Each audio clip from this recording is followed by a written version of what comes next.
Vous écoutez Tech Café, votre rendez-vous sur l'actualité des nouvelles technologies. Nous enregistrons le 6 janvier 2026 et c'est l'épisode 458. Est-ce que ça vous avait manqué? Je ne sais pas, mais en tout cas, on revient avec les modèles de la semaine, les sélections d'intelligence artificielle à ne pas louper et remarquables.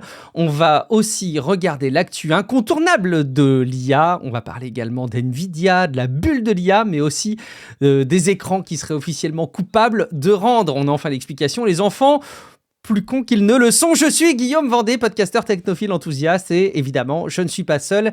Il est à la tech ce que une bonne détox numérique est un environnement anxiogène. C'est Guillaume Podjaspala. Salut Guillaume, comment vas-tu ? Oui, bah écoute, ça va, je sais pas, je suis anti-toxique, ça y est. Tu es salvateur, voilà, tu fais du bien. Non, mais en fait, j'ai pensé à ça parce que je me suis un peu coupé quand même des réseaux sociaux, aussi, même de plein de choses, des mails, etc. pendant une période. Et j'avoue que je sais pas pourquoi, mais j'ai eu le sentiment que ça me faisait plus de bien que d'habitude. Je le fais toujours un petit peu à certains moments, mais là, je sais pas, ça m'a particulièrement fait du bien. Et par contre, c'est vrai que l'actualité de ces derniers jours m'a fait particulièrement violence. Le retour de flamme a été assez costaud, je dois dire. Donc, on est parti fort là l'année quand même. Par contre, un point positif, on va pas s'ennuyer. Et ça, c'est très, très important, on s'ennuie pas.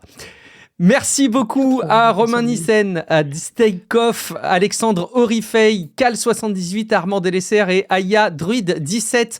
Les nouveaux soutiens sur patreon.com/techcafé qui se sont abonnés depuis le dernier épisode en décembre. Si jamais vous voulez une couverture sélective mais néanmoins passionnante du CES, le salon qui a lieu en chaque début d'année et qui parle des tendances et des innovations tech, c'est l'épisode précédent dans le flux du podcast. Si jamais vous nous rejoignez, bienvenue, on vous parle bien évidemment comme vous en doutez de tech et sans autre forme de procès. Ça commence avec cet épisode pour les IA de la semaine où on a de la transformation de vidéos, donc les vidéos toutes plates avec des vidéos avec des effets de profondeur, la maîtrise du temps, rien que ça, on va vous promettre la maîtrise du temps. Alors emballez-vous, c'est pas encore une DeLorean. Et un truc que je trouve aussi bluffant, le rendu d'émotion en temps réel sur des avatars, de quoi définitivement abattre les restes de doute qu'on peut avoir sur les interactions avec les IA, Guillaume. Oui, on commence cette année, comme on a terminé la dernière, avec plein de modèles qui sont tous plus terrifiants les uns que les autres. On commence cette petite revue avec Stereo World, c'est le modèle, comme tu l'as dit, qui permet de passer une vidéo standard en relief stéréoscopique. Alors, ça existait déjà, des algorithmes qui faisaient ça, mais là, évidemment, c'est bien meilleur avec des algos beaucoup plus lourds et des IA, n'importe quelle vidéo de base, donc peut-être à admirer en 3D sur un casque, comme un Quest, par exemple, de Meta. Donc, on a aussi génération vidéo toujours avec Spacetime Pilot, qui aurait été bien utile sur le tournage de Matrix, puisqu'il permet de contrôler a posteriori non seulement la position de la caméra, mais aussi le temps. Donc, il nous donne une vidéo, tout à fait normale, une vidéo d'une gymnaste sur un cheval d'arçon, par exemple, et vous pouvez, grâce au pilote de l'espace-temps, changer le point de vue de la scène, la voir par devant ou par derrière, par exemple, mais vous pouvez aussi arrêter le temps. Alors oui, je sais, si vous arrêtez le temps dans une vidéo, ça bouge plus, c'est assez facile à faire. Ça devient une photo, du coup. C'est vrai. Mais là, vous pouvez contrôler la vidéo indépendamment du temps. Donc, vous pouvez tourner autour de la gymnaste figée en l'air, vous pouvez rembobiner la vidéo, vous gardez le contrôle sur la caméra pendant ce temps. Et bien sûr, vous pouvez faire du bullet time. Donc, c'est une génération vidéo avec un contrôle spatio-temporel. Et ça, c'est nouveau à ma connaissance. Et c'est une recherche qui est cofinancée par Adobe, par Cambridge aussi. Donc, on imagine bien ça intégré dans Premiere. Bien évidemment, ça paraît assez logique. Donc, et j'imagine bien ça aussi. Alors, tu vas voir que le raisonnement a ses limites, mais que j'ai des contre-limites. J'imaginerais ça aussi bien dans le sport. Parce qu'on aime bien avoir des vues comme ça. Je sais que ça existe déjà, d'ailleurs, des vues, tu sais, notamment dans le basket, où il y a des sentiments comme ça de tourner autour, d'avoir d'autres angles de vue. Et on me dirait, oui, mais enfin, c'est de l'IA, donc ça permettrait pas de faire des arbitrages sur ce qui se passe. Donc, effectivement. Et en même temps, je me dis, sans vouloir faire de l'arbitrage, je pense que ça resterait relativement fiable et qualitatif, parce que dans le sport, je pense que les images sont relativement figées, tu vois. Enfin, je pense qu'une fois que tu as tes basketteurs sur un terrain de basket, il n'y a pas énormément de place au doute. Bon, ça reste de la génération, donc il y a du calcul et de l'invention par l'IA quelque part. Mais bon, voilà, je m'imaginais bien ça dans le sport, en tout cas, quand je voyais ce modèle. Bref. Non, ça peut être effectivement rigolo si tu regardes du sport, ce qui n'est pas mon cas, mais bon. Une génération je ne regarde pas non plus. Donc on est vraiment très crédible sur ce sujet. Ouais, c'est clair. Pas de problème. Quelle honte. Une génération vidéo avec un contrôle spatio-temporel, c'est bien, mais c'est pas du temps réel, ça, tu vois? Ouais. On a mieux, on a un truc, qui est vraiment impressionnant. Tu es là, ouais, évidemment, tu as tout spoilé, c'est Avatar Forcing. C'est ça dont tu parlais, hein, c'est produit par des Singapouriens et des Coréens, et ça, c'est terrifiant. À la base, c'est un truc qu'on a déjà vu avec Softtalker ou Vasa de Microsoft. On prend une image d'une tête, en général, un portrait de quelqu'un, et puis on l'anime, on le fait parler avec une piste audio. On donne des pistes audio, et puis lui, il parle, mais avec des expressions faciales et tout. Mais bon, déjà, tu pouvais faire dire n'importe quoi à n'importe qui, donc c'était déjà assez flippant, mais c'était pas assez flippant. Donc les chercheurs se sont dit qu'on pourrait faire carrément ça en temps réel et en mode dialogue. Donc la situation, c'est la suivante. Vous parlez à un avatar synthétique qui vous répond et qui réagit à ce que vous dites pendant que vous parlez. Non seulement l'avatar a des expressions faciales réalistes quand il parle lui-même, en fonction de ce qu'il dit, mais il bouge aussi la tête et il a aussi des expressions faciales quand toi tu parles. Il a des réactions non verbales à ce que tu dis, comme un humain qui t'écoute. Il manifeste de la surprise, il sourit, il incline la tête, il hoche la tête. L'avatar est animé en fonction de 2 pistes audio, la sienne et aussi la tienne. Et ça, c'est absolument terrifiant. C'est terrifiant parce que ça marche en temps réel. Alors évidemment, il faut une grosse GPU pour le moment, il faut un truc professionnel, mais quand même. Et les exemples sont totalement crédibles. Sur un flux webcam avec les artefacts habituels, mais laisse tomber, c'est mort. Tu peux parler des heures à un imposteur ou à un robot sans le savoir. C'est absolument dingue. Et donc, j'arrive pas à savoir ce qui motiverait un cas d'usage honnête de cette technologie, parce que t'aies un support client face à toi en avatar qui répond à un dialogue, qui réagit comme ça, je sais pas si ça apporte grand chose, tu vois. Enfin, honnête, je sais pas. Est-ce que les VTubers c'est honnête pour toi? C'est vaste question. Avoir des VTubers avec qui tu peux discuter, c'est honnête. Ouais. Je sais pas. Okay, mais, tu vois, c'est vrai. Non, il y a plein de. Bon, alors évidemment, hein, c'est du divertissement, quoi, tu vois, mais il y a plein de trucs possibles. Puis évidemment, il y a aussi plein d'usurpations d'identité possibles, tout ça. Bon, enfin, tous les cas, je vais terminer avec un truc un peu plus sérieux. Je termine avec DeepThinker, qui est un générateur d'images à la base, mais qui est vraiment une expérience de recherche, puisqu'il est conçu pour résoudre des puzzles visuels. Alors, les LLM sont déjà assez bons en logique, mais pour les puzzles visuels, comme les labyrinthes, les puzzles... je sais pas, les sudoku ou les vrais puzzles, c'est-à-dire les trucs, tu vois, les taquins où tu déplaces des pièces comme ça, avoir recours au texte, c'est pas idéal, c'est même contre-productif. Et donc, l'idée des chercheurs chinois, c'est de partir d'un modèle purement visuel, donc un générateur d'images, et il va être entraîné pour donner des réponses aux puzzles, mais en images.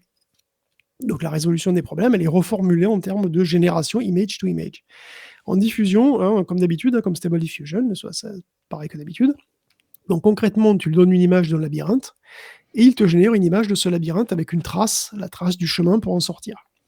Donc, comme on a trouvé dans le générateur vidéo des capacités de raisonnement qui s'exprimaient par la vidéo, justement, où tu vois, par exemple, le cheminement se faire, mais là, on peut aussi avoir des raisonnements qui s'expriment graphiquement, qui peuvent émerger dans des diffuseurs d'images. Parce que, en fait, DeepThinker, il a des résultats qui sont compétitifs avec les gros modèles de langage multimodaux traditionnels, voire un peu meilleurs dans certains cas.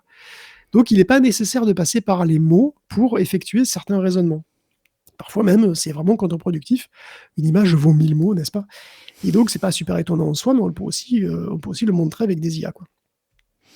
Eh bien alors justement, je pense que décidément ce conducteur, je ne sais pas qui l'a fait, mais il a été sacrément bien préparé parce que tu parles du rôle du langage, Guillaume, et justement on va enchaîner avec une recherche autour du langage. C'était, en fait, quand on y réfléchit, c'était jusqu'à il n'y a pas si longtemps que ça, un marqueur fort de l'humanité, de ce qui nous différencie des animaux, et puis forcément il y a l'IA qui est arrivée par-dessus, Guillaume. Oui, on entend encore souvent que les LLM sont des perroquets stochastiques, c'est une dénomination que je trouve réductrice, même un peu injuste, même si elle n'est pas techniquement fausse, parce que oui, les LLM sont stochastiques et puis reproduisent une distribution de probabilité, c'est comme ça qu'ils sont conçus, mais c'est réducteur parce qu'on part du principe qu'à cause de ça, un LLM ne comprend jamais rien, et en particulier qu'il ne comprend pas ce qu'il dit, qu'il fait qu'imiter le langage par approximation, qu'il n'a pas de compréhension du langage. Et ça, en réalité, c'est pas clair du tout. Et s'il y a une nouvelle étude de linguistique qui viendrait plutôt même affirmer le contraire. Les LLM seraient de bons linguistes. Et c'est même un linguiste qui le dit, c'est un linguiste de Berkeley qui le dit. Donc lui, il a testé, il a posé des questions de linguistique, alors des questions de phonologie, de structure, à plusieurs chatbots, et globalement, ils s'en sortent bien. Ce qui est bien en linguistique, c'est qu'on peut inventer des signes et des règles, et on peut être sûr que ces questions qu'on pose à partir de ces trucs-là, ce contexte particulier ne fait pas partie de données d'entraînement, puisqu'on les invente à la volée. Par exemple, pour la phonologie, La phonologie, c'est comment les assemblages de lettres se prononcent. Ils ont inventé un système complètement arbitraire avec des lettres de tous les alphabets. Et puis, voilà, ils ont posé des questions de comment ça se prononcerait, etc. Et tous les LLM ont des performances comparables et assez bonnes. Et en plus, c'est une étude qui vient de sortir, mais qui a été faite apparemment il y a plus d'1 an, parce que elle a été faite sur des modèles qui, pour nous, sont comparativement assez anciens, puisque c'est GPT 3.5, GPT 4, Llama 3.1 et O1. Quelle antiquité. C'est de l'antiquité. Et donc, ils sont assez bons, en fait, donc en phonologie. Ils sont assez bons aussi sur les problèmes d'ambiguïté posés par dans à peu près tous les langages, donc des ambiguïtés du langage. Un exemple, c'est, je sais pas, j'ai vu Cécile avec les jumelles. Bon, ça peut vouloir dire que cette fille était loin, j'ai dû prendre des jumelles pour la voir, ou que je l'ai vue avec mes 2 filles. Tu vois, on ne peut pas savoir dans le contexte. Parfois, c'est plus flou. Par exemple, il a apporté un livre à lire à son ami. Bon, ça peut vouloir dire que c'est l'ami qui doit lire le livre, que c'est moi qui vais lire le livre chez lui. Tu vois, c'est pour déceler une ambiguïté, il faut quand même avoir une certaine notion de tout ce que ça veut dire, etc. Et pouvoir déceler ces ambiguïtés, précisément, puis même les lever les ambiguïtés ou les décrire précisément, c'est quand même une vraie compétence linguistique. Déjà en avoir conscience quelque part. Exactement, et c'est une compétence que les LLM ont généralement. Alors comme toujours, c'est pas 100% pour tout le monde, d'ailleurs, parfois même il y a des humains qui pourraient ne pas voir qu'il y a une ambiguïté ou pas exactement comprendre, mais dans la majorité des cas, en fait, les LLM savent comprendre les ambiguïtés du langage. Et ils sont aussi capables de faire des arbres syntaxiques, et de maîtriser la récursivité. Et la récursivité, c'est peut-être le truc le plus compliqué et le truc qui est aussi le plus important pour le langage, puisque c'est ça qui permet en fait de faire une infinité de phrases, quelque part. Tu vois, tu peux toujours rajouter des niveaux de phrases, rajouter des morceaux de phrases. Tu peux dire, je mange une pomme, puis je mange une pomme que j'ai cueillie dans le jardin, puis je mange une pomme que j'ai cueillie dans le jardin, que mon père qui a une moustache a tondue. Ok.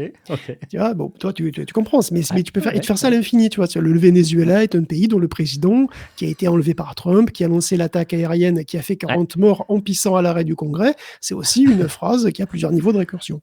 Aussi, effectivement. Décortiquer, en général, tous ces niveaux de récursion, c'est compliqué, parce qu'il peut y en avoir un ordre arbitraire, quoi. Et là, pour le coup, tous les LLM sont pas très bons à ça, mais il y en a un qui s'en sort vraiment très bien, et c'est O1. Et c'est pas étonnant parce que c'est le seul qui réfléchit de la liste. Et c'est pour une tâche logique, en fait, dont la complexité n'est pas bornée. C'est une logique, donc ça veut dire qu'il faut réfléchir plus ou moins longtemps selon la complexité de la tâche qu'on te donne. Et ça, les LLM traditionnels ont un peu de mal à faire ça, mais les LLM qui réfléchissent peuvent avoir cette capacité. Ces LLM qui réfléchissent peuvent utiliser une sorte de mémoire de travail, de brouillon, qui leur permet de s'atteler à des tâches qui sont plus ou moins complexes, en fait, selon le contexte, quoi. Donc aujourd'hui, justement, pratiquement tous les chatbots sont comme ça. Ils sont presque tous capables de réfléchir, de GPT-5 à Claude, en passant par Grok, ils sont tous comme O1, et donc il serait très étonnant, même s'ils n'ont pas été, ils n'ont pas été testés dans cet article-là, ce serait très étonnant qu'ils soient moins compétents que O1, qui est un modèle déjà assez ancien et aujourd'hui complètement caduque d'ailleurs. Donc si on résume, les LLM modernes ont des capacités d'analyse linguistique qui sont manifestes et qui sont totalement non triviales. Il devient alors plus difficile de dire qu'ils ne font qu'imiter le langage et qu'ils ne captent pas la structure, parce qu'apparemment c'est faux. Et ça a un impact sur la linguistique elle-même, puisque Noam Chomsky pense que les règles du langage sont sophistiquées et qu'elles ne peuvent pas être apprises simplement par exposition à des gros volumes de données. Et peut-être que si, en fait. Chomsky postule qu'il existe une grammaire universelle qui serait innée, et peut-être pas. Ça nous laisse songeur, encore une fois, sur les capacités émergentes de ces modèles, en tout cas. Pourquoi il n'y avait que O1 comme modèle qui réfléchit ? C'est que c'était le seul qui... À l'époque, c'était le seul. En fait, manifestement, quand tu vois l'époque à laquelle ça a été... les LLM qui l'utilisent, ça montre que ça a été fait en 2023. Probablement. Ouais. Il a dû commencer les études en 2023. Ok. Non, je pensais qu'en 2023, il y avait d'autres modèles que O1 qui étaient non, parce que O1 a été le premier. Mais okay. Après, il y a eu O3, et puis après, tout le monde s'y est mis de toute façon. Oui, d'accord. Ok. Mais quand tu vois que c'était GPT 3.5, Llama 3.1, tout ça, il faudra vérifier, mais ça doit être 2023, 2024 max. Okay. Et donc, c'était probablement le premier modèle de réflexion qui était disponible, j'imagine. Ouais, ça fait sens, effectivement. Bon, écoute, on va rester dans la continuité avec un nouveau venu dans la famille des bizarreries de modèles, un successeur quelque part aux Large Language Models, les Dynamic Large Concept Models, les grands modèles dynamiques de concept. Vous l'aurez entendu en premier dans Tech Café, mais tu nous avais déjà parlé, Guillaume, de modèles qui se basaient sur les concepts. Tout à fait, bien vu. Ça, on peut continuer dans les LLM qui vont même au-delà des mots, en réalité, parce que je vais mentionner assez rapidement la recherche de ByteDance, qui creuse un sillon dont on a effectivement déjà parlé, celui des modèles de concept. Donc, c'est des modèles qui n'utilisent pas les mots comme unité sémantique de base, comme le font virtuellement tous les LLM actuels. Tous les LLM sont tokenisés, et chaque token, c'est un mot ou une partie de mot. Donc, on va dire que l'unité sémantique du LLM, c'est les mots. Et en réalité, c'est pas forcément la bonne échelle, forcément tout le temps. On avait parlé il y a longtemps, donc quelques mois, longtemps en termes d'IA, c'est quelques mois, des LCM, qui sont les Large Concept Models, qui était une recherche de méta, si je ne me trompe pas, qui avait une idée intéressante, c'est-à-dire faire des IA qui raisonnent sur des phrases, en fait, plutôt que sur des mots. Ça avait fait d'ailleurs l'objet de discussion dans Discord. La différence entre les LLM et les LCM n'était pas évidente à traduire. Pas du tout, effectivement, parce que comment tu fais pour faire un truc comme ça? Il passait par une autre IA, une IA spécialisée à l'origine dans la traduction. Quand tu fais de la traduction, tu peux pas faire du mot à mot, justement. Tu prends une phrase et tu la transformes en une autre phrase. Les IA apprennent à faire ça en 2 temps. On prend une phrase en français, on la projette dans un espace abstrait qui représente ce qu'elle veut dire, sous forme mathématique, une sorte de format mathématique intermédiaire, quoi. Et puis ensuite, on prend cette représentation et on la traduit dans une autre langue, le tchèque par exemple. Et puis si ça marche bien, c'est une phrase en tchèque qui veut dire la même chose. On a traduit. Et donc, on pourrait utiliser cet espace intermédiaire comme espace de concept. Et c'est ce qu'ils avaient fait. Ils avaient utilisé un modèle qui s'appelle Sonar, qui traduisait les phrases en concept. Un transformer était entraîné à produire et à prévoir du coup des concepts dans l'espace Sonar. Et après, on extrayait ce concept Sonar et puis on le traduisait en anglais, quoi. Ça marchait pas mal pour trop de recherche. Mais le fait qu'on doit utiliser Sonar, c'est à la fois un avantage et un inconvénient. L'avantage, c'est qu'on n'a pas à se taper son entraînement, puisque c'est une autre équipe qui s'en occupe. Sonar, c'est totalement indépendant, quelque part. Mais justement, comme c'est indépendant, Sonar n'est pas vraiment non plus fait pour ça. Et donc, c'est peut-être pas la meilleure représentation possible. Et c'est pour ça que chez ByteDance, ils ont essayé de faire apprendre directement à un LLM cette représentation. Et c'est ça qui a donné les DLCM, Dynamic Large Concept Model. Donc c'est pareil qu'avant, mais dynamique, dans le sens où les blocs sémantiques pertinents sont appris à la volée. Donc pour faire simple, le LLM apprend à segmenter, à découper tout seul le texte que tu lui donnes en entrée, en blocs, qui sont les unités de sens qu'il préfère, qui sont les plus pertinents dans le contexte, quoi. Donc ça peut être un mot, comme avant, mais ça peut aussi être un groupe de mots, une phrase, ou ça peut être une lettre ou un chiffre. Et en fait, c'est de longueur variable, tout simplement, et cette variabilité, elle est décidée dynamiquement. Alors comment ils font? Ils font un pré-traitement, en réalité, où on plonge des tokens. C'est assez habituel, on fait un plongement de tokens, et on obtient des vecteurs qui représentent déjà un petit peu le sens des mots. Et on regarde quand ces vecteurs deviennent trop différents, quand le vecteur bouge trop vite. En réalité, on regarde la suite de vecteurs qui représentent le token, puis quand ça bouge trop vite, quand on a un pic de différence, on va considérer qu'on a une frontière, donc une fin de concept, un début d'autre concept. C'est aussi une manière de compresser le texte, tout simplement, parce que tu compresses le texte, parce que le LLM, il va considérer des blocs qui sont de taille variable, mais qui en moyenne, du coup, tu vas représenter beaucoup de mots, donc beaucoup d'octets, quoi, beaucoup de mots, beaucoup d'informations, mais par le même vecteur dans l'espace des concepts, par le même concept. Et le LLM, lui, va uniquement réfléchir sur les concepts, donc sur ces représentations qui sont compressées aussi, du coup. Et le LLM, donc, il va prendre un concept et puis il va produire un autre concept, comme font les LLM, quoi. Genre, il va prévoir ce qui suit, et ce sera juste le concept qui suit. Alors évidemment, encoder, segmenter, ça va aussi coûter du calcul, mais l'un dans l'autre, c'est à peu près équivalent, parce que du coup, le LLM, lui, qui devient donc un LCM, quelque chose qui raisonne sur les concepts, il aura moins de calcul à faire, puisqu'il y aura déjà beaucoup d'informations qui seront encodées dans cet espace intermédiaire, quoi. Et après, évidemment, une fois que le concept est prévu, il y a aussi un morceau en sortie qui est un décodeur pour avoir des mots qu'on puisse lire. Et ça, ça a été fait de bout en bout par ByteDance quand même. Et à quantité de calcul égale, les DLCM sont un peu plus efficaces que LLM dans pratiquement tous les tests. Alors, c'est pas spectaculaire, mais il y a quand même une amélioration.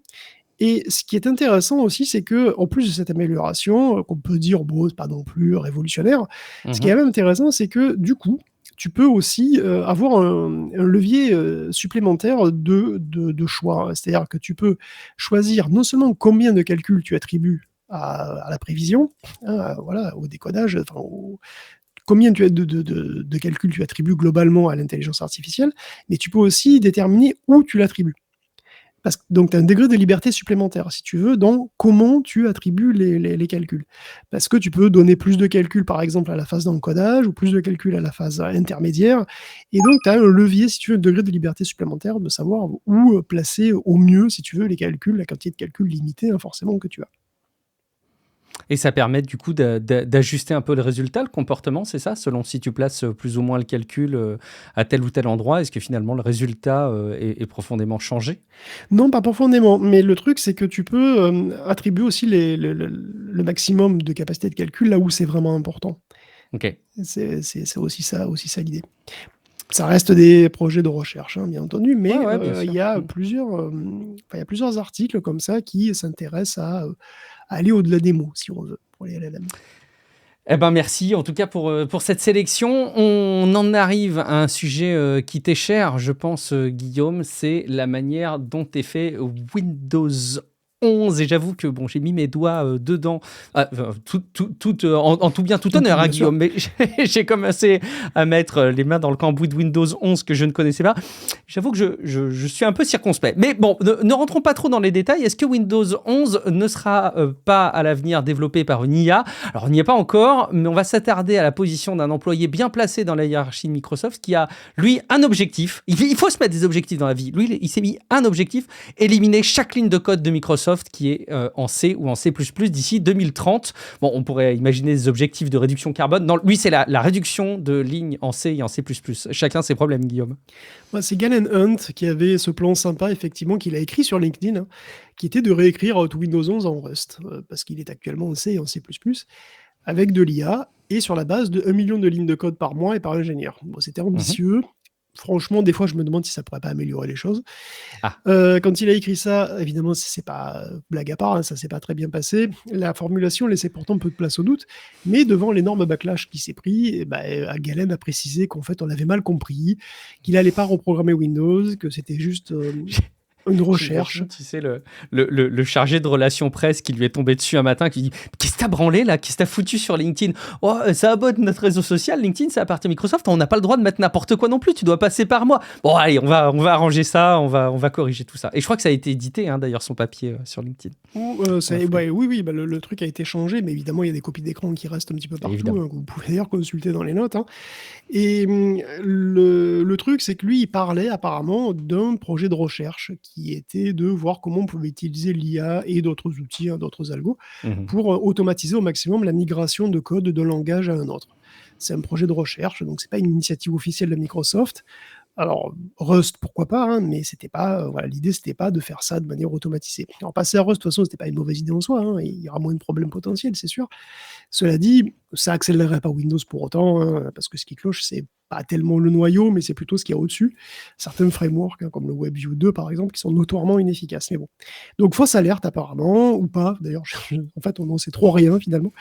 Mais tout ce qu'on sait, c'est que ça... disons, ça va dans cette espèce de mouvance où on voit que Microsoft et Satya Nadella en particulier sont devenus complètement obsédés par l'IA et par les agents. Satya Nadella même a blogué là-dessus. Enfin, blogué pour l'instant, il y a un post sur son blog, et il n'est pas très intéressant. Mais son obsession vire presque à l'absurde, honnêtement. Je ne sais pas si tu as vu passer ça, mais Microsoft va tuer la marque Office. Ouais, c'est fou ça. Ils sont complètement barges. Je veux dire, apparemment, Office sera renommé Microsoft 365 Copilot. Ce qui est encore évidemment pas clair du tout en termes de logique produit. C'est complètement débile. C'est beaucoup trop long, c'est beaucoup trop confus vu les autres itérations de Microsoft 365 et de Copilot qui sont d'ailleurs deux choses différentes. Chacune, c'était malade. Ils ont une marque connue de l'humanité entière qui a fait leur fortune, qui est devenue un nom commun même. Et il oblitère contre une autre marque, Copilot, qui est une espèce de gros fourre-tout et qui donne des boudons à la moitié des gens, l'autre moitié sachant pas exactement ce que c'est. Franchement, je comprends pas ce jusqu'au boutisme, ça devient dangereux là.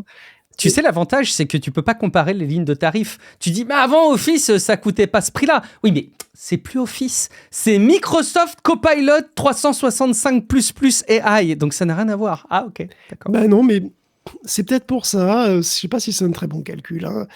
Il parie sur le fait que Copilot deviendra l'interface ultime et que tout le reste, finalement, deviendra accessoire autour. Ce qui est pas gagné du tout. Et en attendant, l'image de l'IA, elle est plutôt pas si bonne que ça. Elle est plutôt Ouais, mauvaise, même chez beaucoup ouais. d'utilisateurs. Et les capacités des agents sont survendues. Les LLM aussi sont souvent survendus en général. Bon, ils peuvent être utiles, hein, je dis pas le contraire. Mais bon, être à ce point transformatif, au point que, au point que disent que ce que disent les CEO des grosses boîtes, là, c'est pas gagné du tout quand même, hein. On a parlé dans l'épisode hebdo de ce mouvement, alors ça m'a beaucoup marqué, hein, mais de Dell qui a fait son mea culpa en un an après avoir renommé ses PC. On ne comprenait pas du tout les nomenclatures, encore moins que d'habitude, mais aussi et surtout qui disait à quel point c'était plus facile de vendre les mêmes PC si on disait pas qu'il y avait de l'IA dedans plutôt que si on dit qu'ils sont propulsés l'IA.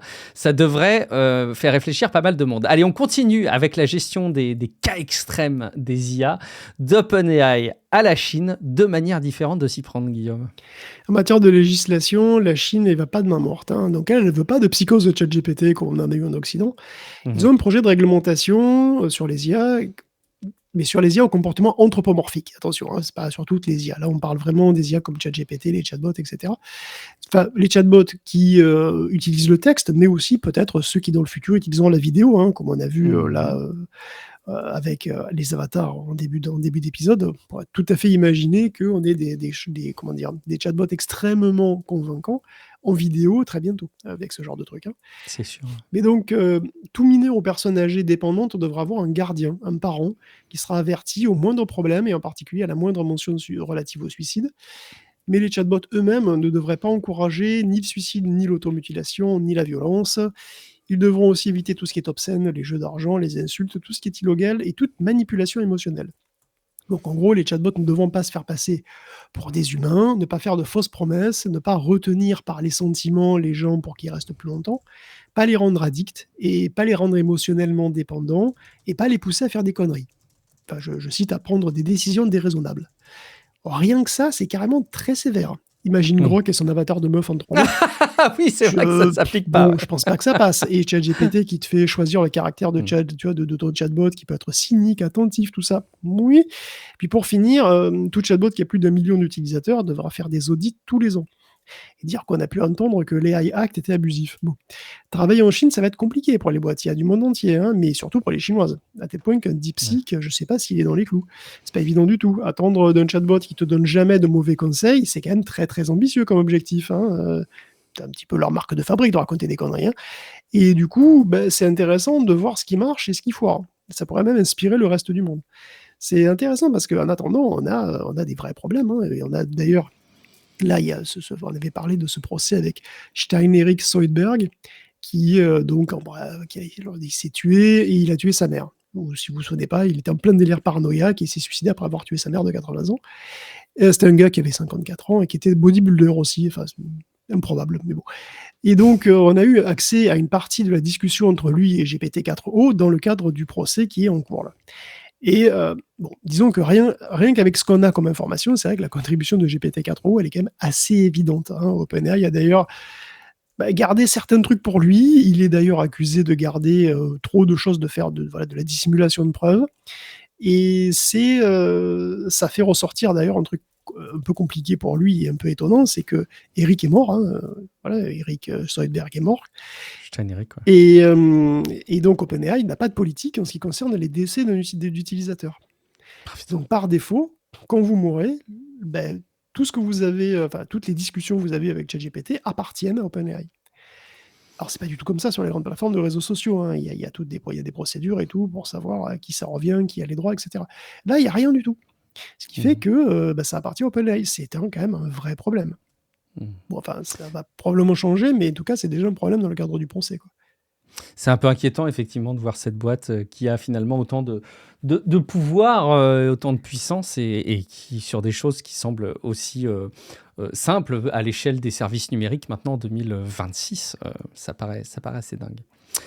On va parler justement un peu de la feuille de route d'OpenAI pour 2026. A priori, il va être question beaucoup d'audio. Moi, je l'avais pas vu venir. Je pensais pas que c'était la priorité pour eux, mais beaucoup d'audio. Et je pense qu'on va aussi bouffer de la rumeur à tout va chaque semaine sur le bidule connecté qui se prépare. Le bidule, c'est comme ça qu'il s'appelle presque. Hein. Et oui, que nous réserve OpenAI pour 2026? Peut-être un stylo bic qui parle. On a deux sources qui pointeraient vers un truc aussi improbable et pourtant. D'une part, il y a The Information qui affirme que l'entreprise aurait réorganisé ses équipes pour revoir complètement son modèle audio, et ça serait pas juste pour avoir de plus belles voix sur ChatGPT. Hein. Il voudrait avoir une IA capable d'utiliser de l'audio de manière beaucoup plus robuste, capable de parler en même temps que vous, de comprendre qu'il y a plusieurs interlocuteurs, de mieux gérer les différents bruits de fond, bref, d'être prêt pour un appareil dont ça serait le principal mode d'interaction. On pense immédiatement évidemment à ce que prépare Johnny Ive, hein, et selon donc The Taiwan Economic Daily, ce gadget pourrait prendre la forme d'un gros stylo ou d'un petit truc de la taille d'un iPod Shuffle. On le sait parce que OpenAI aura approché Luxshare pour le fabriquer, mais comme ils sont chinois, ils se sont dit que c'était un petit peu chaud en ce moment, donc ils se sont rabattus sur Foxconn, une valeur sûre, qui a des usines un petit peu partout. Et en interne, l'appareil s'appellerait Gumdrop, c'est-à-dire boule de gomme. On n'est pas loin de bidule, hein, honnêtement. C'est vrai, finalement. Moi, je préfère bidule. Et donc, on tablerait sur un appareil petit, clairement, mais capable de faire une partie des calculs IA en local. Un peu comme Apple, un petit modèle pour les trucs simples, puis on appelle papa quand c'est trop dur. Il aurait plein de capteurs micro, caméra, accéléromètre, probablement GPS et tout le bordel. Ce truc aurait... si c'est un stylo, on ne sait pas si c'est un stylo, j'ai dit que ça pourrait être un stylo, mais aussi un iPod Shuffle, donc on n'est pas complètement sûr. En tout cas, si c'est un stylo, il serait capable de reconnaître l'écriture manuscrite. Ce serait bien la moindre des choses. Il ferait son boulot de stylo, quelque part. Ça, et déjà, c'est pas mal. Déjà pas mal. Mais c'est vrai que si tu écris manuscrit, et ça, il y a des stylos qui font ça déjà, qui reconnaît déjà le texte et qu'il est capable de le numériser quelque part. Depuis longtemps. Enfin, voilà, ça existe déjà. Déjà, ça, c'est pas mal, finalement. Oui, ça existe depuis longtemps. Est-ce qu'il y a besoin de l'IA pour ça? Non, mais... Non, pas du tout, mais ça serait envoyé directement à ChatGPT. Et tu pourrais porter autour du cou ou dans une poche. C'est pas vraiment un wearable. Mais bon, donc on sait pas exactement ce que c'est Gumdrop, mais ça pourrait avoir une tête de stylo. Bon. Gumdrop serait capable de... Alors, les Gumdrop, évidemment, seraient capables de communiquer entre eux, bon, comme des téléphones, hein, mais bon, voilà, ils seraient capables de communiquer, peut-être en Bluetooth. Tout ça reste très vague. On serait sur une sortie en 2026 ou 2027. Je sais pas si cette très approximative description t'enthousiasme ou pas. J'en ai rien à carrer de ce truc. Je me suis fait un avis, c'est que cet objet aura besoin de vraiment prouver son intérêt. On a eu trop d'historiques qui montraient que faire autre chose qu'un smartphone, ça n'avait juste aucune légitimité, aucun sens. Moi, je suis très ouvert. Ils ont beaucoup d'argent, ces gens-là, et peut-être qu'ils vont nous sortir un truc qui va nous faire un effet waouh. Tu vois, on n'aura pas besoin d'attendre les usines sur la Lune pour être enthousiasmé par de nouveaux épisodes de podcast. Mais... moi, j'y crois pas du tout. Ouais, je vois pas trop non plus comment ça peut avoir plus de succès que les autres gadgets du style, mais bon, on se moquera en temps et en heure. Exactement, chaque chose en son temps. Ne jugeons pas sur rumeur, c'est pas bien. Un petit mot sur Meta, par contre, si je dis pas de bêtises, hein, Meta qui se tasse un peu dans le domaine des casques de réalité virtuelle et de réalité mixte, enfin pas comme Apple en tout cas, mais quand même aussi, mais qui continue à investir dans l'IA en rachetant Manus. Et oui, Guillaume, rachète Manus. Et oui, alors on parle souvent de la dure réalité, mais la réalité pas réelle, elle peut aussi être très très dure.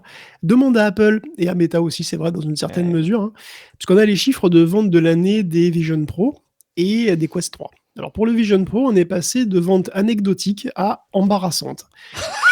Soit, plus précisément, de 390 000 unités en 2024 à 45 000 unités en 2025. C'est quand même ridicule. Apple... Même la force du marketing et de la com et de la publicité Apple n'ont pas réussi à faire mieux que ça. Manifestement, il a même stoppé la production chez un de ses fournisseurs.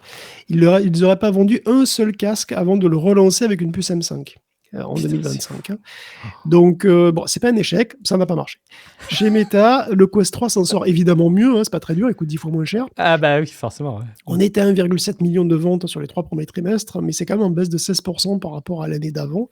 Signe que le changement de nom en Meta était peut-être venu d'un enthousiasme légèrement excessif. D'autant que même si on n'a pas les chiffres définitifs pour Meta, il est assez clair qu'ils ne rentreront pas dans leurs frais avec la VR XR cette année non plus. Autre signe pas très encourageant, les dépenses en publicité pour le secteur de la VR aux États-Unis, au Canada, en France, en Angleterre et au Japon sont en baisse de 95%. Ça veut dire qu'ils n'y croient même plus. Même Meta fait 55% moins de pubs pour les Quest cette année que l'année d'avant. C'est-à-dire effectivement, même eux n'y croient plus. Bon. La roue semble tourner, puis ces lunettes connectées qui semblent avoir capturé l'intérêt des consommateurs et celui de Meta qui y trouve un véhicule pour ses IA, bien entendu, et une future source de données problématiques absolument irrésistible. Les smart glasses, on le vend en poupe. Meta pourrait changer de nom. Il pourrait s'appeler, je sais pas, Google. Google avec 2G. Ouais, j'adorerais ça, ce serait extraordinaire. Mais bref, les smart glasses et l'IA surtout, c'est vrai que c'est le nouveau dada de Meta, et c'est justement pour ça qu'ils ont racheté Manus. Vous vous souvenez peut-être de cette startup singapourienne qui a présenté la démo d'un ingénieur IA, entre guillemets, au début de l'année dernière. C'était un agent qui pouvait à peu près tout faire tout seul, programmer, planifier, chercher la doc sur Internet, tester les programmes, tout ça, tout en somme, c'était magique, c'était super impressionnant, et les premiers rounds d'ailleurs d'investissement lui avaient donné une valeur autour de 500 millions, mais dans la vraie vie, Manus a des performances qui sont, disons, pas magiques. Pas mauvaise forcément par rapport aux concurrents, mais pas magique.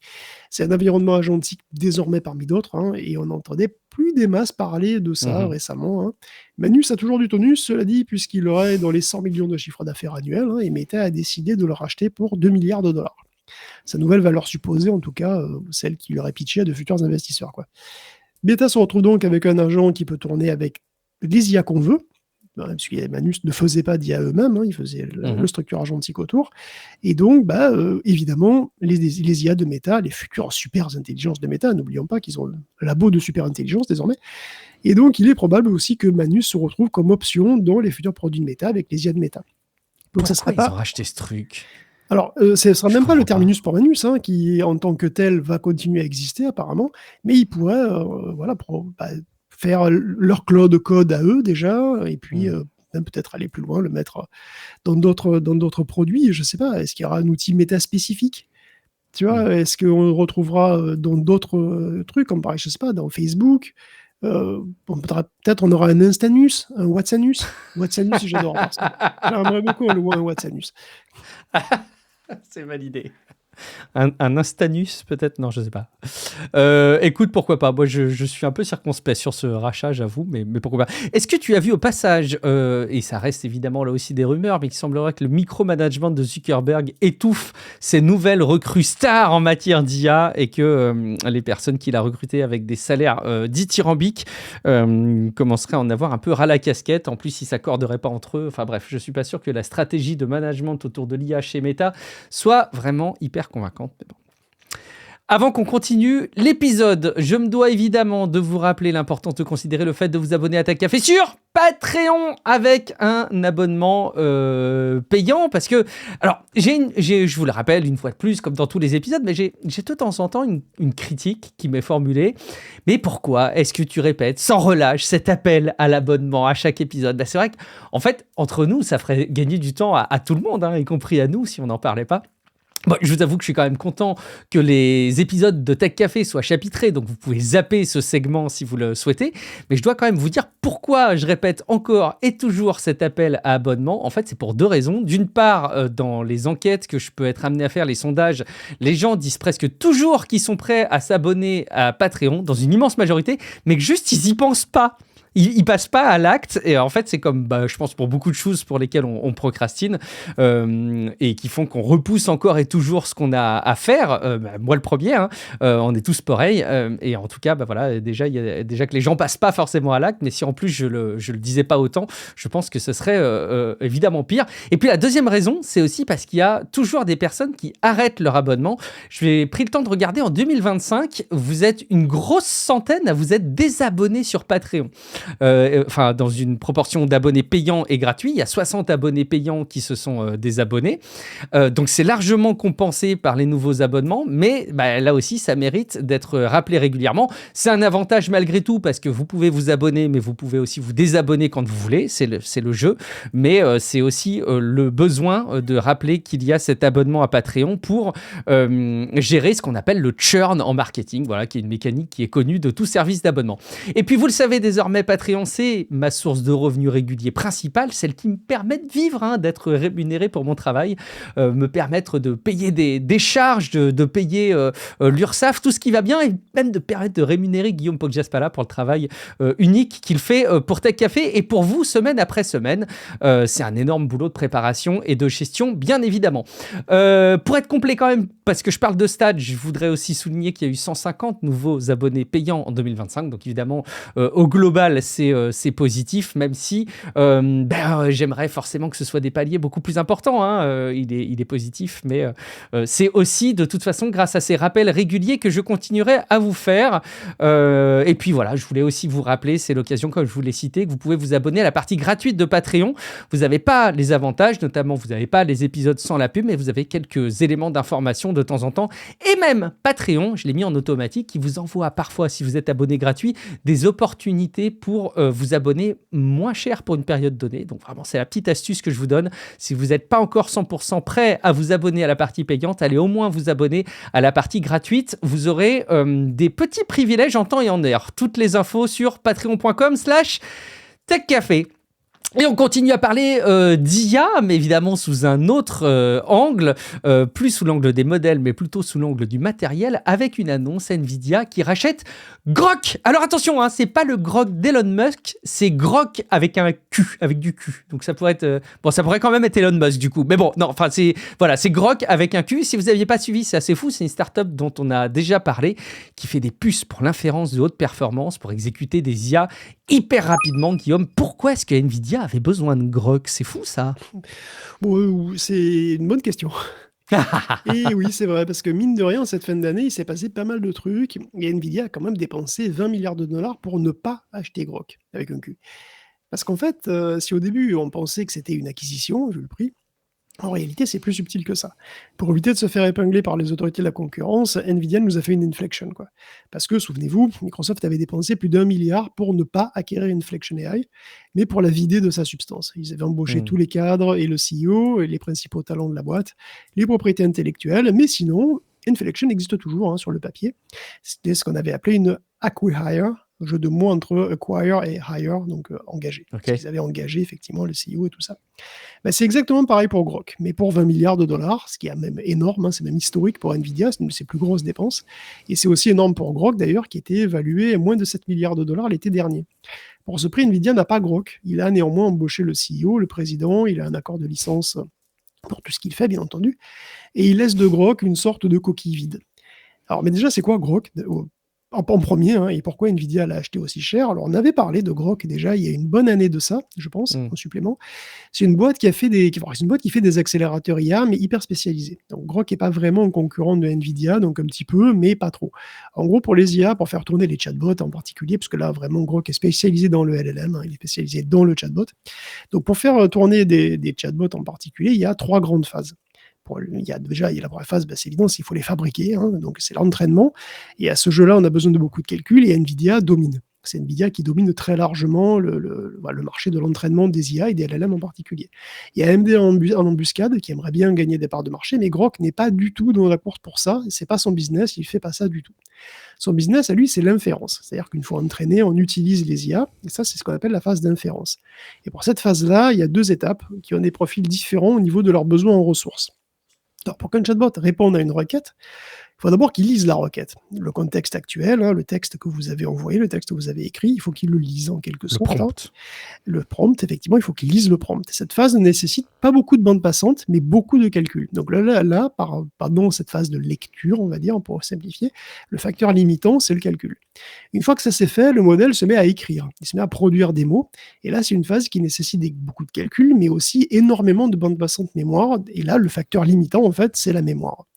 De fait, Grok n'est pas particulièrement bon pour cette phase de lecture. Nvidia y est à l'aise, et il le sera encore plus avec ses futures puces qui auront même en fait des blocs découplés en une phase préfil, donc la lecture des mots, et la phase décodage, donc la phase d'écriture des mots.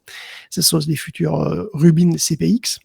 Mais Grok, lui, il excelle vraiment dans le décodage, dans la production de mots proprement dite, la production de tokens proprement dite. Et il le fait d'une manière très particulière qui cadre pas du tout avec le business de Nvidia. Parce que Grok, il crée des ASIC, il crée des puces ultra spécialisées avec des fonctions fixes, qui intègrent une certaine quantité de RAM statique. La RAM statique, c'est la même qu'on trouve dans les caches des processeurs. Hein. C'est une RAM qui va très très vite, mais qui a aussi l'inconvénient d'être très très chère. Et du coup, chaque puce Groq, qu'on appelle les LPU pour Language Processing Unit, n'en contiennent que très peu. Chaque puce a très peu de mémoire, beaucoup moins qu'une GPU n'a de HBM, vraiment beaucoup moins. On est sur quelques centaines de kilooctets en fait. Et la particularité de Groq, c'est qu'ils vont synchroniser parfaitement non seulement de multiples puces, mais carrément de multiples serveurs entiers qui vont marcher comme une seule machine. Donc si votre modèle n'entre pas dans 30 LPU, ben vous en mettez 40, vous en mettez 50, vous en mettez 250. C'est pareil. Enfin non, c'est pas pareil, c'est plus cher, mais en tout cas, ça marche pareil. Et une fois que votre c'est une espèce modèle... de super chef d'orchestre, quelque part. Alors, le truc, c'est que justement, il va falloir effectivement orchestrer tout ça, effectivement, et c'est très, très, très difficile. C'est ça qui est, c'est ça qui est intéressant, c'est que c'est très particulier dans le sens où vous pouvez rajouter des machines autant que vous voulez, quelque part. Et puis, jusqu'à ce que ton modèle rentre en entier, quoi. Et une fois qu'il est rentré dedans en entier, ça va très, très, très vite. Beaucoup plus vite qu'un GPU moyen. Mais ces machines-là, qui vont très vite, elles sont aussi ultra spécialisées et elles savent faire tourner un transformer et c'est tout. Ça, si jamais on change l'architecture de réseau de neurones, elles sont bonnes pour la poubelle. La question de savoir pourquoi Nvidia a acheté Groq, surtout pour 20 milliards, c'est pas évident, parce que c'est alors évidemment, quand on dit... pourquoi il l'a racheté pour si cher, c'est relatif. Nvidia est tellement riche que pour elle, 20 oui, milliards, bien sûr. Bon, à l'échelle de son compte en banque, mais enfin à l'échelle des achats, c'est pas neutre quand même. 20 oui, milliards, c'est un peu comme quand toi, tu dois aller acheter des lames de rasoir, tu vois, tu dis, 40 balles quand même, ça va te ruiner non plus, tu vois. Et donc, une baguette de pain bio. Bon, donc pour 40 balles, Nvidia a racheté Groq, presque racheté Groq, et il a éliminé donc un compétiteur, donc c'est déjà ça, quelque part. Effectivement, il n'a plus de la compétition de Groq au niveau de l'inférence. Mais bon, est-ce qu'il était si dangereux? Pas clair, vu tout ce qu'on a dit. Est-ce que c'est pour la technologie? En soi, utiliser de la SRAM, c'est pas une idée de fou. D'ailleurs, Cerebras, c'est exactement la même. Il est parti dans une direction différente, mais enfin voilà, utiliser de la SRAM très rapide, effectivement, ça tombe un peu sous le sens. Évidemment, il y a des problèmes. Parce que c'est super si tu pouvais utiliser que ça. Enfin, il faut utiliser beaucoup de LPU pour avoir quelque chose d'utile. Pour faire tourner Llama 70B, qui n'est pas un modèle particulièrement énorme pour les standards disons actuels, il faut 574 LPU. C'est pas rien, c'est quand même un compromis aussi ça. Donc vous le faites tourner vraiment très très vite, mais c'est quand même un très gros compromis. Si Nvidia avait voulu faire la même chose, ils auraient sans doute pu. Pas si sorcier finalement, parce que quand tu t'appelles Nvidia et que tu prends les accélérateurs les plus sophistiqués au monde, je pense que c'est envisageable. Pour moins de 20 milliards, à mon avis, c'est un truc qui doit pouvoir prendre, quoi. C'est possible. Après, le truc, c'est qu'il y a aussi un versant logiciel à tout ça. Comme tu disais, il y a l'orchestration, c'est pas évident. Il faut planifier ça au cycle près quand même. L'ensemble des calculs à faire sur des centaines et des centaines d'unités, ça peut donner des migraines violentes. Il faut voir que chaque LPU est une usine avec plein de castors qui manipulent plein de noisettes dans un certain ordre, mais que tout ça, c'est chorégraphié. Les castors vont danser en rythme et le flow est réglé à la noisette près. Oh, je l'ai visualisé. Et c'est pas tout. Il y a des centaines d'usines de castors où les castors dansent. Mais ces usines, elles sont plus ou moins loin les unes des autres, tu vois. Et tous les castors de toutes les usines, qu'elles soient loin ou pas loin, doivent exactement avoir le même beat. Ils doivent danser à l'unisson. Tous les castors dansent à l'unisson partout. C'est dans tout le pays comme ça. Et il faut que le flot de noisettes ne cesse jamais et qu'aucun castor n'en attende jamais un autre. Donc c'est un véritable ballet de castors. Et effectivement, le metteur en scène de tout ça, il doit être bien balèze. Et donc Groq s'est ouvert en deux et ils ont créé un metteur en scène qui marche. Et c'est vrai que pour s'éviter de gros mots de tronche, Nvidia peut utiliser leur solution et c'est assez tentant. Ils pourront l'adapter d'ailleurs à certaines autres problématiques en réalité. Donc j'ai vu passer que Nvidia allait peut-être inclure des LPU dans ses prochaines puces et c'est pas très probable en fait, je pense, parce que c'est trop différent en termes de fonctionnement et d'optique. Si on pouvait imaginer avoir des LPU en appui pour propulser à la vitesse de la lumière de toutes petites IA auxiliaires pour la génération spéculative, pour les gros modèles, ça me paraît vraiment pas très crédible. Enfin, la génération spéculative, on en avait parlé aussi, mais bon, c'est vrai que c'est des trucs un peu qu'on sort de temps en temps, mais en fait, c'est assez simple. Enfin, conceptuellement, c'est assez simple. La génération spéculative, c'est quand vous avez une très grosse IA qui doit produire des mots, ça prend beaucoup de temps, parce qu'il y a beaucoup de calculs. Et donc, vous avez une autre IA qui est une version plus petite, mais vraiment beaucoup plus petite, 100 fois même plus petite. Elle va beaucoup plus vite, et elle fait des brouillons. Donc, elle prend le même prompt que la grosse IA, elle fait un brouillon, et elle propose ce brouillon. Et l'IA, en fait, la grosse IA, elle valide ou pas les mots de ce brouillon. Et en gros, au moins, la petite IA se trompe, Ben, au moins la grosse IA a de boulot, tout simplement, parce qu'elle valide juste le brouillon. Et puis, par contre, quand la petite IA se trompe, parce qu'évidemment elle est petite, donc ça arrive régulièrement, eh ben, c'est la grosse IA qui doit se taper le vrai calcul. Mais l'un dans l'autre, statistiquement, ça gagne du temps, enfin, ça peut gagner du temps si la petite IA est très très très rapide et pas trop trop conne. Voilà, c'est un petit peu comme ça que ça fonctionne. Et donc, évidemment, comme les LPU sont capables d'exécuter des petits modèles à une vitesse extrêmement élevée, vous pourriez avoir des brouillons gratuits, quoi, virtuellement, qui pourraient économiser un petit peu de temps aux grosses IA qui fonctionnent, elles, sur des GPU standards. C'est une possibilité, c'est pas impensable. Est-ce que ça va vraiment être mis en place? Ça, j'en sais rien. En tout cas, Nvidia est peut-être aussi plus intéressée par les propriétés intellectuelles, tout simplement, les talents qui ont été débauchés, le logiciel qu'on a parié, peut-être même plus que pour le matériel proprement dit. Ce sera plutôt des atouts pour le long terme. Puis après, les LPU vont évoluer eux aussi, et puis Nvidia pourra décider de comment intégrer ça sur le long terme. Bon, c'est un atout que s'offre en tout cas Nvidia, et puis tu le rappelais, de toute façon, ils ont de quoi faire quelques investissements, que ce soit des rachats ou des équivalents. Et puis justement, on continue dans la lignée parce que Nvidia a désormais vraiment beaucoup d'argent, Guillaume, à dépenser, et il trouve tous les moyens de nous l'illustrer, c'est ça? Nvidia, toujours, oui, qui est tellement riche qu'il gagne encore plus d'argent quand il en dépense. C'est incroyable. L'argent appelle l'argent, et c'est sûrement pour ça que chez moi, il n'y en a pas. Nvidia a acheté pour 5 milliards d'actions Intel à 23 $. Et le simple fait qu'il en ait acheté, il a acheté d'Intel, ça fait monter l'action. Et donc, ça veut dire que ces 5 milliards se sont transformés en presque 7,6 milliards. C'est pas magique, si, c'est magique. Il est fort. Ils sont c'est forts. Capitaliste, c'est la magie du capitalisme, monsieur.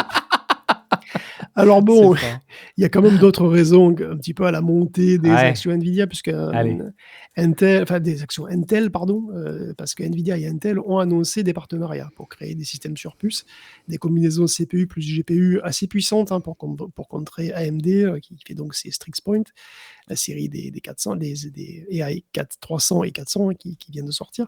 Donc ils vont aussi ils vont développer des bus serveurs aussi ensemble d'ailleurs, et c'est possible que Nvidia fasse fabriquer ses puces chez Intel à terme.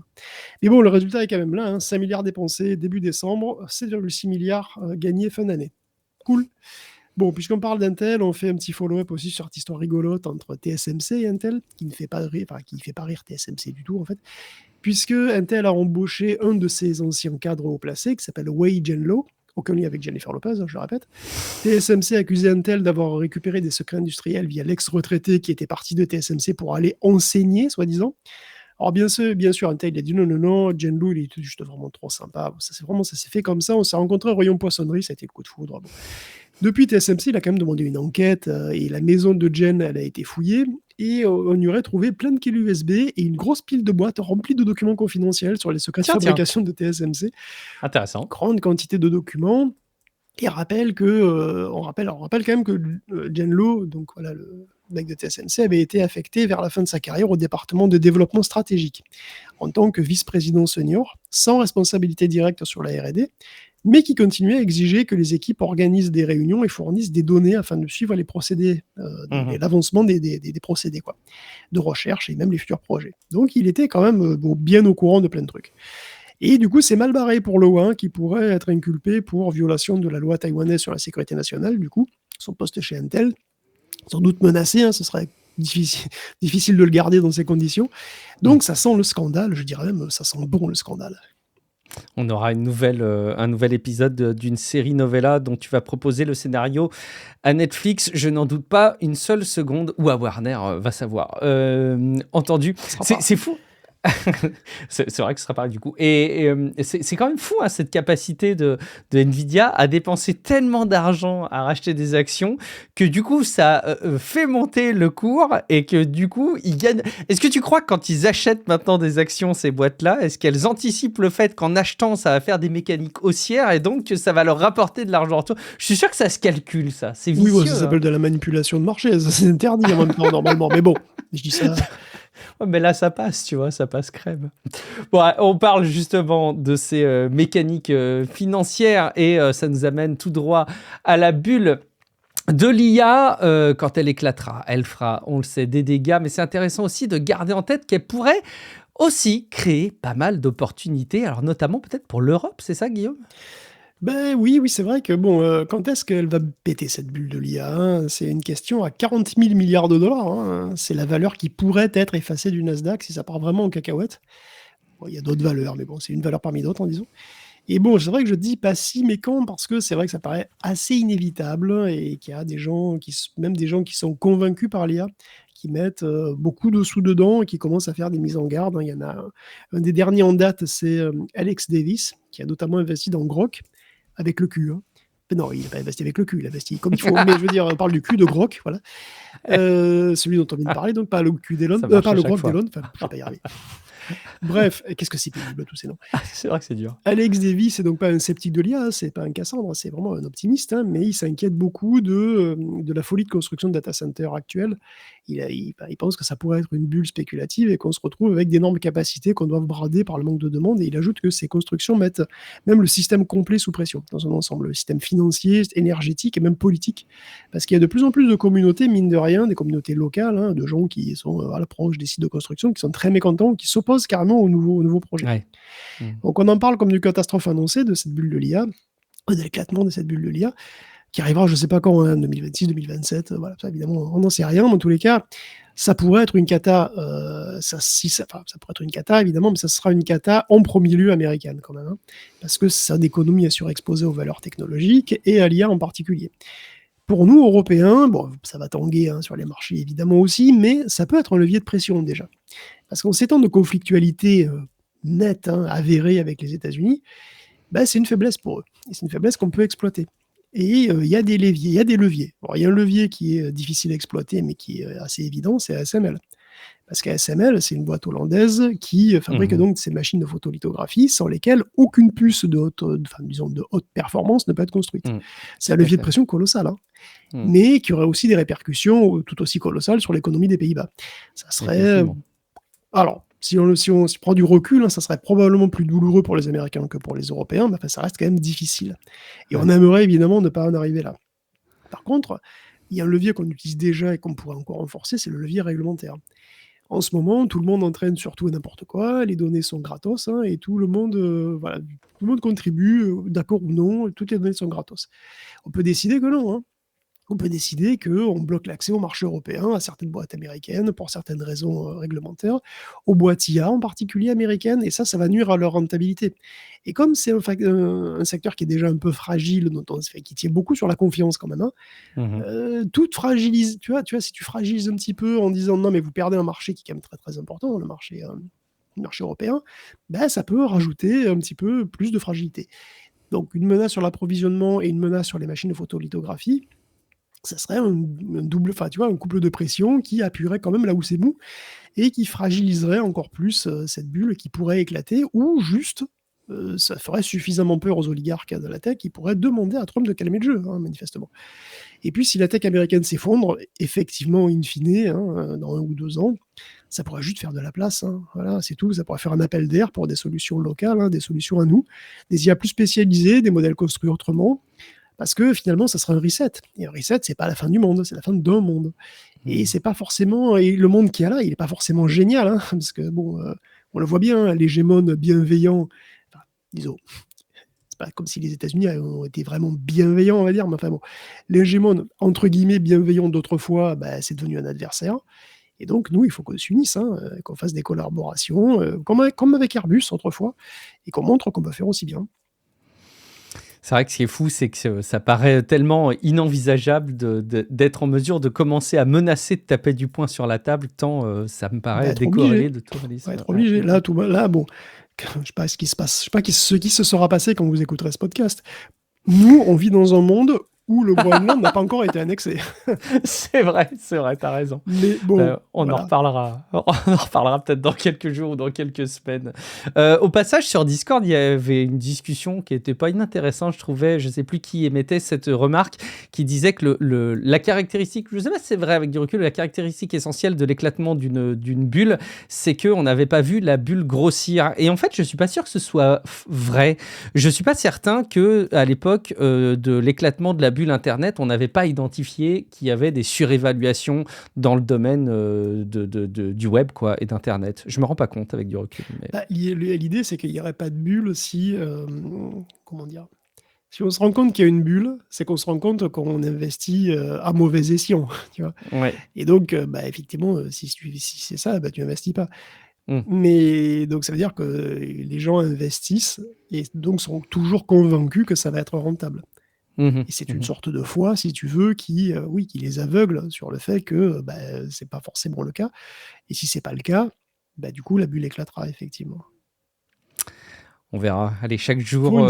faut un certain niveau d'aveuglement hein, pour. Ouais, bien sûr, bien sûr. Les choses se feraient pas de manière rationnelle comme ça. Un petit mot sur la manière dont la concurrence chinoise s'organise, Guillaume. Oui, autre grande puissance qui est d'ailleurs en train de s'émanciper de la tech américaine, c'est la Chine, évidemment. Dernièrement, elle impose même à ses fabricants de semi-conducteurs de faire appel à au moins 50% de sous-traitants chinois.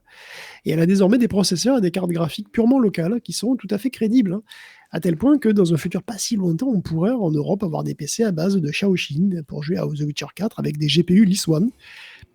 Ces marques sont pas nouvelles, complètement inconnues chez nous, bien entendu, mais elles avancent vite.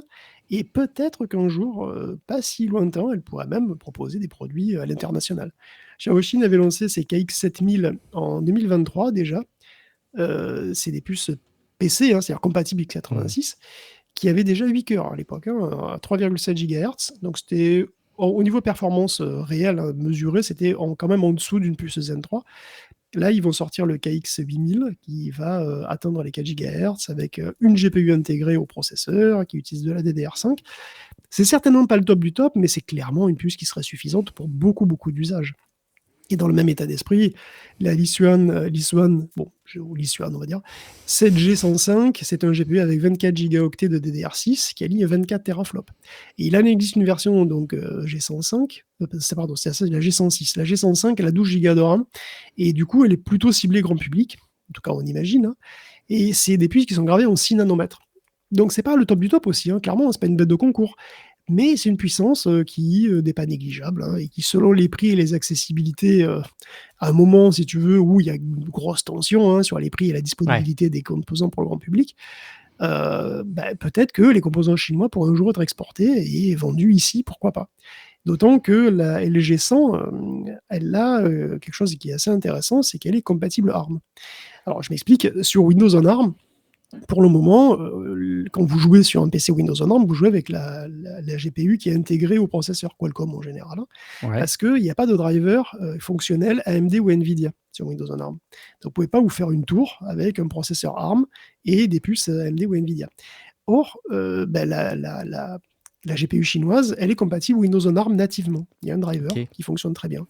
Ce qui fait que on pourrait imaginer hein, vraiment qu'on puisse avoir un PC de gamer qui soit avec un CPU ARM complètement chinois ou x86 complètement chinois, avec une GPU complètement chinoise qui fonctionne sous Windows en ARM ou sous Linux. Et on pourra avoir un PC de gamer 100% America Free. 100% sans composants américains. Et ça, c'est comment dire, c'est vraiment nouveau. Enfin, c'est un truc qui n'était pas vraiment envisageable, quoi, tu vois. Et peut-être même que ça pourrait être vendu en Europe. Hein. Ça m'étonnerait pas que ça puisse être le cas dans les années qui viennent. On a déjà des mini PC sur ARM chinois qui commencent à être exportés. Et ça m'étonnerait qu'à moitié qu'on ait des composants un jour, quoi. Donc c'est vraiment une nouveauté, je pense, vraiment un changement de paradigme de pouvoir imaginer d'avoir des PC compatibles PC, quoi, où tu as ton Windows, ton Steam, etc., et qui soient sans aucun composant américain. Ce serait rigolo. Surtout, en plus, il est un peu moins performant peut-être, mais pas forcément de manière très notable pour des usages grand public, moins cher et surtout disponible. Franchement, ça fait beaucoup d'arguments. On se pose un peu sur les choix des data centers. Guillaume, tu as déniché un article qui décrit qu'il faut, a priori, ne pas miser que sur une techno, mais plutôt essayer de capitaliser sur la complémentarité des technos. Ouais, parce qu'on parle de GPU, on peut évoquer une évolution assez intéressante et pas forcément intuitive sur la connectivité entre GPU. Alors on parle des GPU professionnels, parce qu'évidemment, votre carte graphique, vous la connectez à rien, vous la mettez dans votre PC, c'est tout. Elle vit toute seule. Enfin, avec ton PC, mais voilà, toute seule. Mais c'est pas le cas des GPU professionnels. Les GPU professionnels, en fait, elles sont liées entre elles pour en faire une espèce d'énorme GPU géant. Et il y a deux manières de faire un très très gros serveur super puissant avec des GPU composites. Hein. qu'on veut utiliser comme une énorme puce. D'une part, évidemment, on peut rajouter des GPU sur la même carte mère, comme vous pourriez faire dans votre Mhm. PC, votre PC puissant, puis le logiciel s'occuperait de faire abstraction au mieux du fait que vous avez plusieurs puces. Et ça a ses limites. Alors on connecte aussi plusieurs serveurs avec des GPU entre eux. On connecte les GPU entre eux, et en fait, physiquement, les cartes graphiques, entre guillemets, professionnelles, ont un port réseau. C'est un port réseau hyper rapide qui va de carte graphique à carte graphique, et du coup, les cartes graphiques, à une échelle plus grande, se comportent comme une seule carte graphique. Alors bien sûr, avec les limitations qui viennent des connexions réelles, qui sont rapides, mais pas non plus magiques, mais disons qu'au point de vue logiciel, c'est beaucoup plus pratique. Alors pour faire ça, vous vous doutez qu'on a besoin de connexions super rapides. Et Mhm. vous allez me dire que, oui, ok, d'accord, mais juste des câbles en cuivre, quoi, avec des connexions à très haute fréquence, et puis voilà, c'est bon. Sauf que non. Parce que quand vous avez un câble en cuivre et que vous faites passer un courant alternatif dedans, ça crée un champ magnétique oscillant qui, à son tour, crée un courant électrique qui est opposé au courant que vous faites passer dedans. Et ce courant, il a tendance à repousser les électrons vers l'extérieur du câble. Donc vous allez avoir plus d'électrons sur les bords, et le courant, finalement, va se concentrer d'autant plus sur les bords du câble que la fréquence est élevée. Alors à 60 Hz, ça va, le courant, il est globalement dans les 8 mm du bord, mais quand vous passez à 10 GHz, il est concentré sur une toute petite peau extrêmement fine de 0,65 microns. Et ça, c'est pas génial, parce que du coup, la résistance augmente énormément, parce que la section utile du câble, elle est ridicule, en fait. Même si vous avez un gros câble, la section utile du câble est ridicule. Ouais. Et quand vous avez un tout petit câble, vous avez beaucoup de résistance, donc voilà, ça chauffe, et le signal se perd rapidement.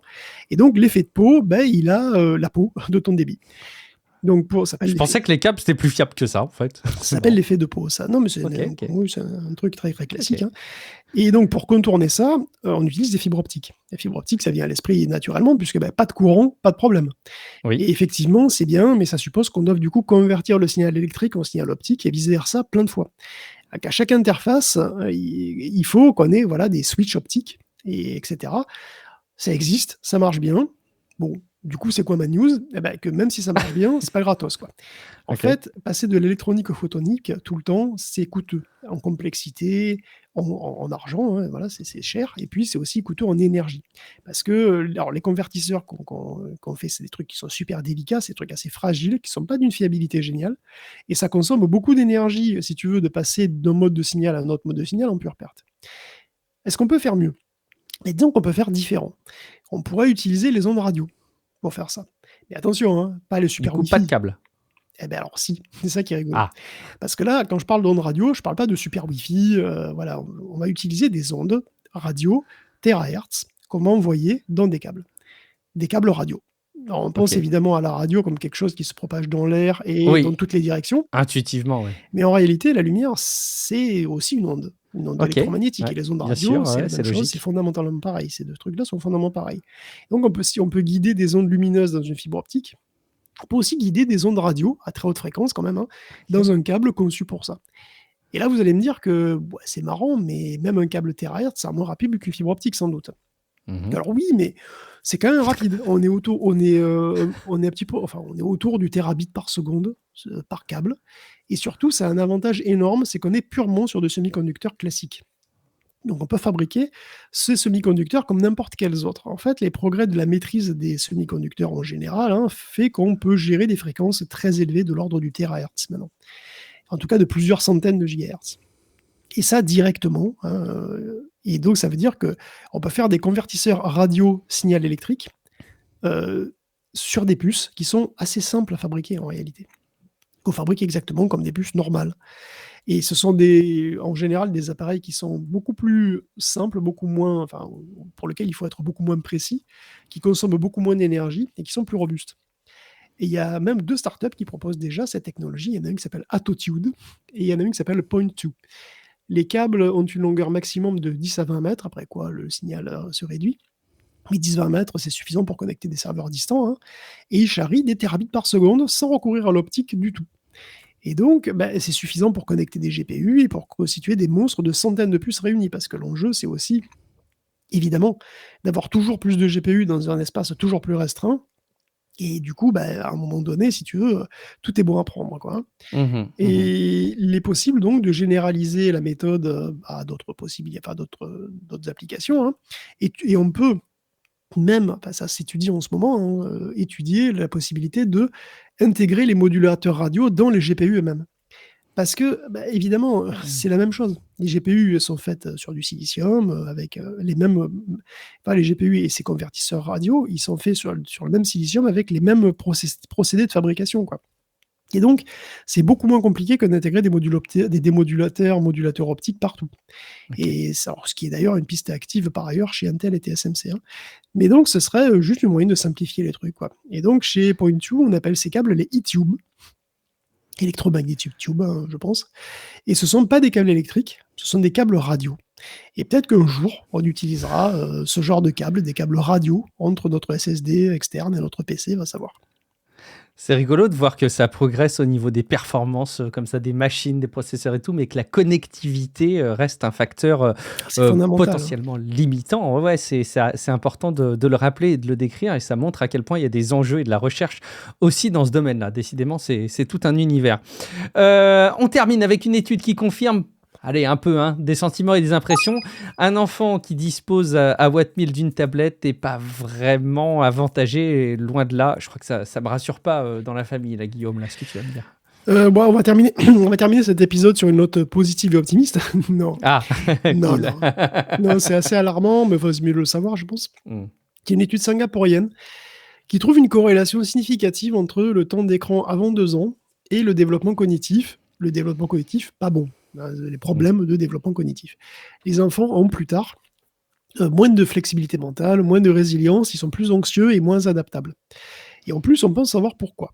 Alors, c'est une étude qui porte sur 1400 couples mère-enfant depuis 2009. Et on a passé des IRM aux gamins à 4 ans et demi, 6 ans, 7 ans et demi. On leur a fait passer des tests cognitifs à 8 ans et demi. Et un questionnaire sur l'anxiété à 13. Donc, c'est une étude longue, sérieuse, qui a quand même été publiée dans The Lancet. Et on a remarqué que les enfants qui avaient plus de temps d'écran avaient aussi la maturation la plus précoce de leur zone visuelle. Alors, évidemment, quand je dis comme ça paraît pas mal. Ils ont plus vite un système cognitif visuel mature, c'est cool. Eh ben non, c'est pas cool du tout, parce que en fait, il faut que les zones se développent, que toutes les zones du cerveau se développent de manière harmonieuse et à leur rythme. Et ce déséquilibre cause des soucis plus tard. Les gamins mettent plus de temps à tout décider, ils sont moins sûrs d'eux, ils ont du mal à gérer leurs émotions aussi. Ils sont pas aidés, quoi. Alors, combien de temps d'écran est autorisé ? Les enfants qui, avant 2 ans, ont été exposés à plus d'1 heure ou 2 d'écran par jour ont les soucis que j'ai cités. C'est une étude qui a débuté... C'est pas énorme, Pas beaucoup. Non, c'est pas énorme. C'est fou, C'est pas énorme. Et en plus, oui, c'est pas énorme. Et d'ailleurs, il y a pas mal d'enfants qui sont dans ce cas, dans l'étude. Et le truc, c'est que les niveaux moyens d'exposition sont sans doute beaucoup plus élevés qu'au moment où a été fait l'étude, qui, je le rappelle, a été commencée en 2009. Donc aujourd'hui, ça doit être assez important, quoi. C'est monstrueux. Il paraît donc clair que le temps d'écran doit être nul ou anecdotique avant 2 ans. Et même limité ensuite. On note par exemple que le fait de lire un livre avec un parent peut, dans une certaine mesure, compenser une surexposition aux écrans avant 2 ans. Mais bon, clairement, désolé, mais l'iPad n'est pas une nounou recommandable pour vos gamins. Alors ok, certains gamins sont tellement casse-couilles que vous pourrez vous dire que tant pis, ça vaut le coup. Mais bon, c'est pas une bonne idée. Les gamins, c'est du low-tech. Ça d'empirer le truc.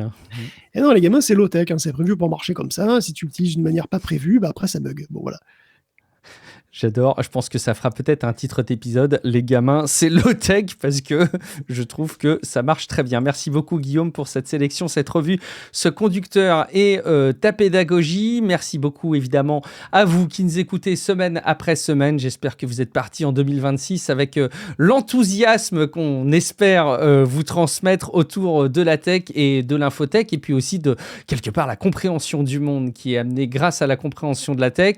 Si jamais vous en êtes convaincu, patreon.com/techcafé, même l'abonnement gratuit vous permettra déjà d'avoir un premier aperçu et de franchir plus facilement le pas quand vous aurez la possibilité ou le choix de financer Tech Café. Guillaume, où te retrouve-t-on ? On me retrouve en low-tech dans mon plaid avec une tisane à marjolaine en train de regarder les flocons de neige tomber. Qui tombent pas en fait parce qu'il neige pas ici, je suis dégoûté. Il neige, c'est toi, c'est super joli. Il neige, c'est très beau, c'est très glissant. Et alors, tu sais que, mais vraiment, aller chercher son enfant à 10 minutes à pied de chez soi quand c'est verglacé et que c'est pas bien géré au niveau de la voirie, ça relève du challenge. Et franchement, je flippe. Moi, j'ai mon fils. Bon, comme il a été intoxiqué aux écrans, tu vois, il est un peu zinzin et donc il s'en amuse, lui, forcément des trottoirs glissants. Mais je t'assure que je me retrouve. Peut-être que je vieillis aussi, tu sais, c'est un signe de vieillissement, peut-être, mais ça m'arrange pas. Par contre, il y a un côté bucolique. Et là, je sais demain matin qu'on va devoir faire un petit trajet à pied avec mon fils et en attendant, il va avoir neigé toute la nuit, verglacé.